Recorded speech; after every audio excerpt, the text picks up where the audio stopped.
Hello everyone, Phoenix61 here with your War of the Warships Legends news for the week.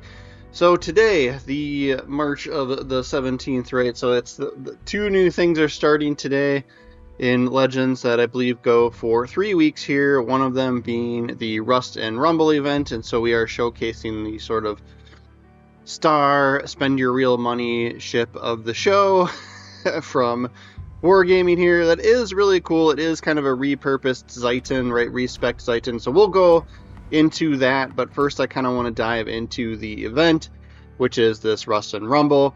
And then there is also a St. Patrick's Day stuff that's starting too, so I'll go into that a little bit as well.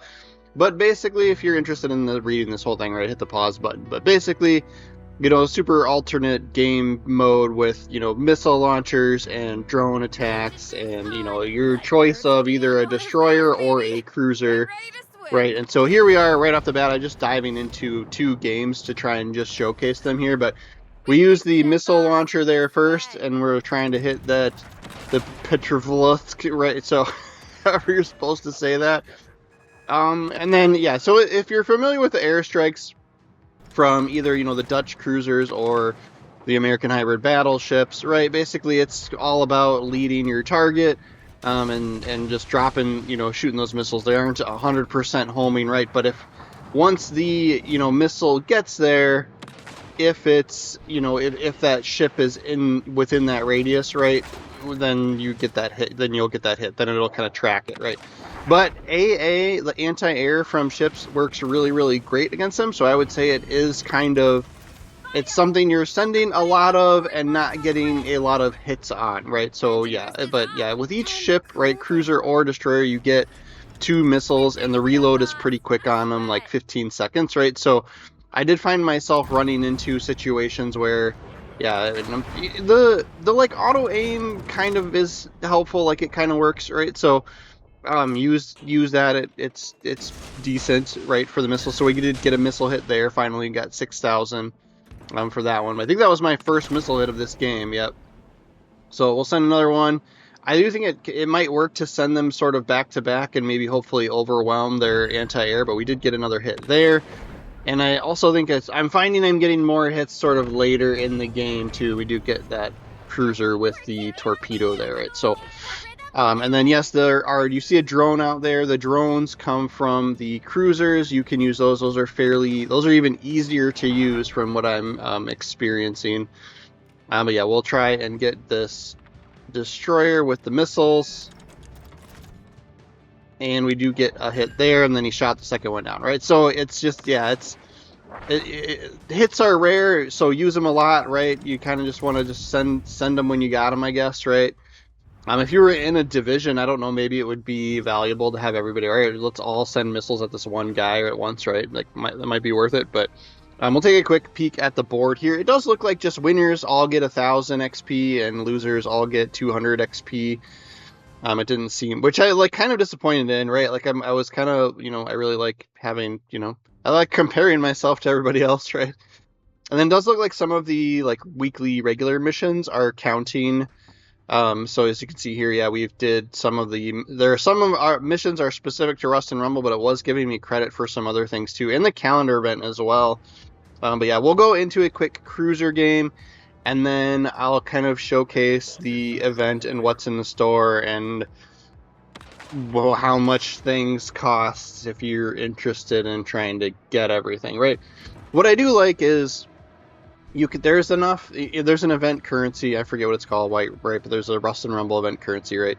You do have to watch when firing these missiles, you do have to watch, they fly pretty low. So you do have to watch. They're not smart at all. So they'll run into islands and stuff, right? If the island is, has any height to it at all, they will run into the island. But yeah, and then with the cruiser, I forget that you have main battery guns, right? So this is basically a respect Petro here, that you lose your rear turret, you get missile launchers and drones. And then we did send a drone at that destroyer, which I probably shouldn't have done. I probably should have sent it at this cruiser here. But basically, I think what all you do is you just lock on to that ship when you're locked on, and then you tap it. It's right on the D-pad for me, right? But it works as like a consumable, not like an ordnance, right? So you just send it. send it and forget it, right? So you can see here is a drone coming after me. The nice thing here is you can prioritize your secondary battery on them if you want, and then you can also, if you're the cruiser, you can shoot it with your main battery and do some damage to it there. But yeah, once they get, I was thinking I was going to be able to dodge it here, but they do, once they get close enough to you, they just explode, and they do still do a little bit of damage. I think if they actually run into you or get really close to you, they can cause some like flooding damage too. But yeah, so that's kind of how those work. I actually think that you're supposed to tap the, I think you tap the consumable again, right? So it goes for a minute and then you tap it again when you want it to explode. So you have to keep an eye on it. I'm still playing around with it. We'll figure it out, right? Troll try some things out today. Yeah, if it looks like it's, yeah, they can get taken out by secondary batteries, main batteries. You can shoot them with missiles even. And then yeah, somebody got that one with the torpedo, which was nice, right? So, but yeah. I actually thought this guy was gonna be able to finish me off here. The missile range is like, it does have a minimum, so you have to watch out for that. Yeah, secondary batteries got the drone. But yeah, like we couldn't, that cruiser was just too close to us to be able to fire the missiles at, right? So then you do get with for the way the destroyer works is basically you don't get main battery anymore. You get missiles and torpedoes, and the main battery on the destroyer kind of becomes your secondary battery. With it, it's got decent range. It's like 5 kilometers, right? So that'll auto target drones and stuff for you, anybody else who's close, and that's kind of nice. And then you do get, regardless of which ship you are, you do get a anti-air or anti-missile consumable thing. So, and that pretty much just wipes out any missiles instantly the second you tap it that are within your like 5 kilometer range, right? So I was using that quite a bit. It recharges pretty quick and it only lasts about 5 seconds, so you have to keep that in mind, right? It's very, very short, so you got to time that pretty good. Then yeah, we sent missiles at the other cruiser here. I wasn't sure if the island there, yeah, I think they got shot down by AA. And he sent a drone at us. So then, yeah, I'll send the drone at him, but I don't know if it's going to be able to make it through any of the walls. Yeah, the land here. We'll send missiles since he kind of beached himself, and then we'll keep an eye on those and see if they actually can fly. See if they actually make it over top of that little island there. So I think it might be low enough that they can fly over. Yep, and they are. So that's kind of nice. We get 10,000 damage on that one.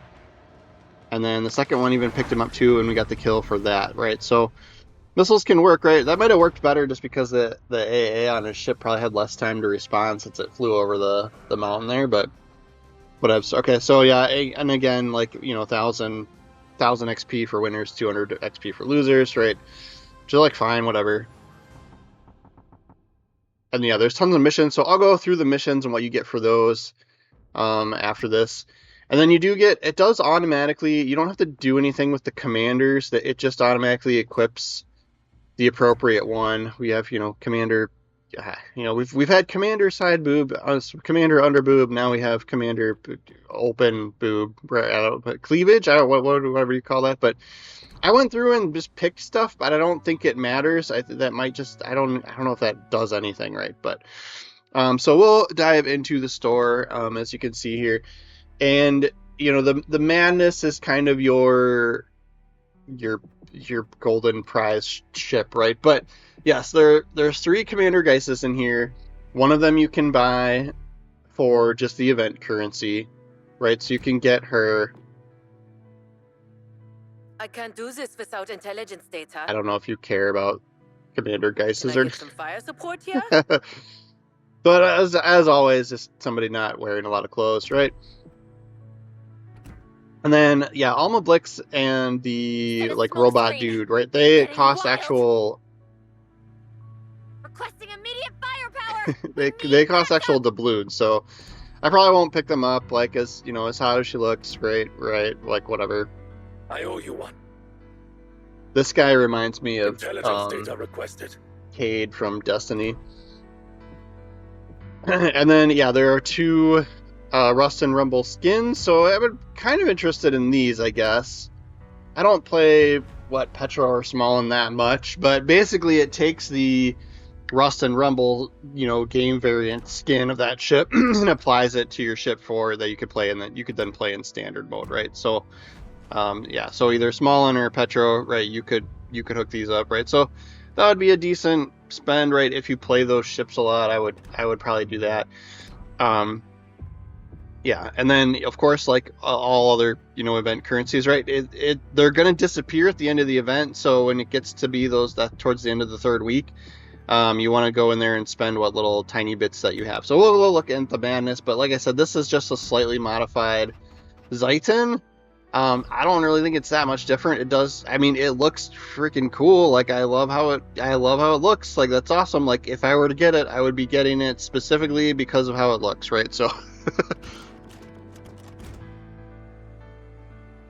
take a quick peek at the armor and the Citadel, right? So I don't think anything's I don't know if anything has changed there. I shouldn't say it hasn't, but I do know. I think the biggest thing was they kind of tweaked the secondaries. So I think the secondaries either like slightly slower reload or slightly slower range or slightly shorter range, right? But for the most part, it's a Zeiton, right? It's a premium variant of Zeiton. So if you like that ship, you would probably like this ship. I would say the biggest call out with this is, and I almost forgot to show it here, is the you do get an option for, instead of a secondary battery booster consumable, you get an option for an exhaust smoke generator. So that it only lasts 35 seconds. Keep that in mind. So I don't know. I might still just opt for doing a full-blown secondary build with it.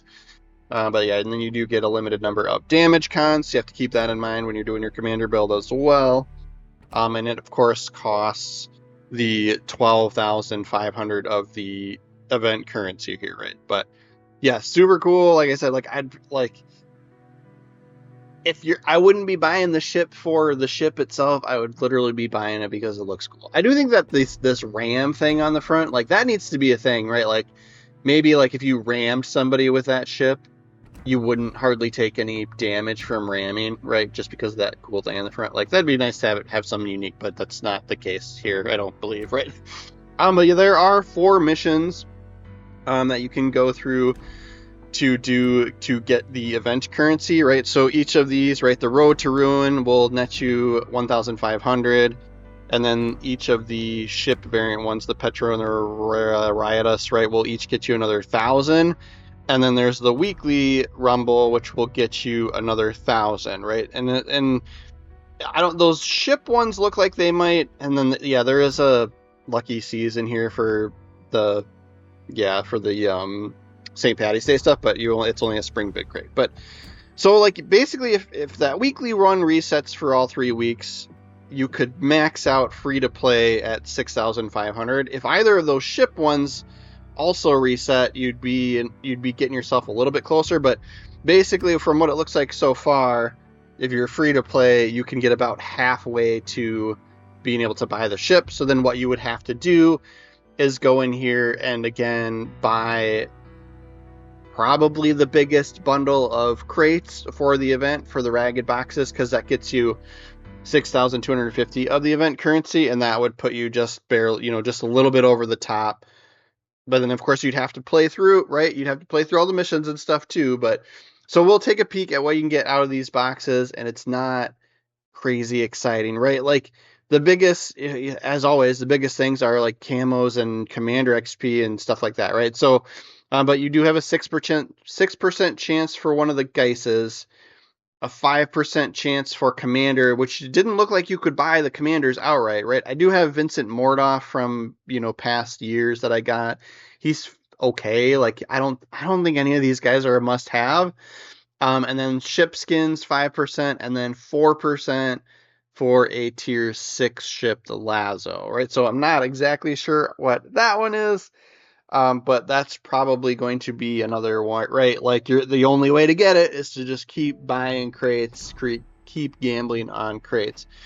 For St. Patty's Day, there's some, tweaked ships, but let's talk about the Leprechaun's pot, the pot of gold, whatever, right? So it does have it guarantees you 1,250 doubloons, but it's kind of not worth it. I personally do not recommend this because you're better off just buying doubloons, and I'll show you here. So here's a pot of gold. Again, like every row here, right? Every reward option has the 1,250 doubloons. So but they're $5 each, right? $5 American, right? So the conversion is like not as good as just buying doubloons from the store. The reason these are unique is because of these super prizes at the bottom. 0.25% chance, not even a percent, right? But yes, 25,000 doubloons, 50,000 doubloons, or 100,000 doubloons for 0.1% chance, right? So that's not, yeah, I wouldn't do it. Don't do it. My recommendation is don't do it. If there's a free one from like the campaign or a mission or sometimes throughout here, like all power to you, but I'm not doing it, right? So even the cheapest bundle of doubloons at $10, that would get you an extra 250 doubloons versus buying one of those pot of golds would only get you but if you bought 2 pots of golds for $5 each, right, $10, you'd get 2,500 doubloons. If you buy it from just straight up buy doubloons, you'd get an extra 250 doubloons, right? So it's more valuable there. You're really, really relying on, unless you really like the green camos from St. Patty's Day, right? Just like the pot of gold, in my opinion, is not worth it. It's a straight up 100% gamble, and you're not even getting real money back, right? You're gambling your real money to get fake money. So. But there, with the St. Patty's Day event, right, there are some British ships that you can get that will come with you can either buy them with here I'm showing them with you get a Commander Geist plus the skin, I think here. Yeah. Or no, you're getting a flag with that one. Oh no, it is coming with it looks like it's coming with it, right? But yeah, and so you get the ship, the skin, and the Geist, and then you can, if you're, like say you already had Celtic, right, you could just buy the skins if you wanted to, right? Yeah, so here, yeah, you're getting Collingwood, you're getting all 4 items, right? You're getting the ship, the skin, the Commander Geist, and the flag, right? So, like, and then I'm really blazing through the specs here if you're interested in these at all. But like they're I believe these are just ships that have been out previously, right? So they're nothing special, nothing new. I would say unless you're really into, I don't know, the Collingwood might be my choice because you do get the reload booster and sonar with that ship, right, at tier 6, which is pretty nice. Like here, like Tiger 59, I do have Tiger 59 already. Like it has a chance to drop from like the winter crates, I think. So I think that's how I ended up getting it. And I kind of don't really like it, so I've only played it maybe 4 or 5 times at most, right? So yeah, but you would get, yeah, so you can buy, and Duke of York's the last one, right? So yeah, tier 6 battleship, very much so a British battleship, right? Like it's got superior HE pen and the slightly better ricochet angles, I think, for AP, right? So I don't think any of these are must-have, so I don't plan on spending money on any of the ones that I don't have. But yeah, you could buy, if you already had the ship for 5,000 doubloons, you could pick up just the unique skins for these for the St. Patty's Day event. So I won't be getting into those. I tend to save my doubloons for things that I feel are either, if it's a skin that goes with a ship that I play a ton, then maybe, but otherwise I try and spend them on like a commander here and there and maybe some crates just to see what we get, right? But yeah, you can buy the ships outright, or you can buy the Commander Geists outright, or you can spend 700 doubloons on lots and lots of camos, which I don't recommend. It's just solid green, right? But yeah, last but not least, so I did check the calendar event, right, and you can complete this week's activities for the calendar event in the Rust and Rumble game mode. It does qualify for that. So right, so you could, it's not forcing you into playing standard, at least for that, right? But you'd still, yeah. you're working through other missions and stuff like I tend to do, then you kind of got to do some of each anyway. But that's going to be our video. We will end with the Madness ship. Like I said, like I probably won't pick this up, right? Like it's just because it's, you know, it's about 70-ish American dollars worth of doubloons to buy the crate package that gets you over the hump with the event currency. And that's still playing through the event, right? So if you see one of these out there day one, that means somebody probably spent 150 plus bucks on those crates. And then, yeah, so, but yeah, thanks guys for watching. I do World of Warships Legends videos pretty much every single day, when I can. And then, yeah, I'm still kind of a smaller channel, so I really do appreciate those 1 subscriber. You know, I really do appreciate when you guys follow me. That's super, super helpful. And then do occasionally go and live stream and just kind of have fun and relax and just casually play the game on those. So hit the bell if you're interested in that, because I don't have a set schedule. But thanks again. See you next time.